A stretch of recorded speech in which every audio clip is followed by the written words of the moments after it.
இந்துக்களின் உணர்வுகளுக்கு மதிப்பு அளிக்காமல் தனது அரசியல் லாபத்திற்காக மட்டும் அவசரமாக பாஜக கோவிலை திறக்கிறது என விமர்சித்துள்ள திமுக எம்பி கனிமொழி, வடமாநிலத்தில் உள்ள இருளை அகற்ற அனைவரும் இணைந்து செயல்பட வேண்டும் என வலியுறுத்தியுள்ளார்.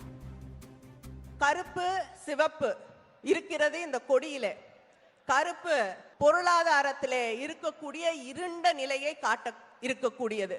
இந்த கருப்பும் சிறப்பும் சிவப்பாக மாற வேண்டும் என்றால் உதய சூரியன் ஒளியாலே அந்த இருண்மை விரட்டி அடிக்கப்படும்.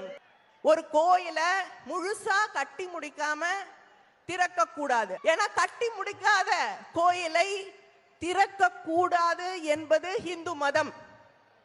ஆனால் அதை அரசியலாக்கி உங்களுடைய அரசியல் லாபத்திற்காக இந்துக்களை மதிக்காமல், அந்த உணர்வுகளை மதிக்காமல் உங்க ஆளுங்களே கோயிலுக்கு வரமாட்டேன்னு சொல்லக்கூடிய அளவுக்கு அரசியல் விளையாட்டிலே அந்த கோயிலை நாளை திறக்க போகிறீர்கள். அதுக்கு ஹாலிடே வர 6 நாள் லீவு.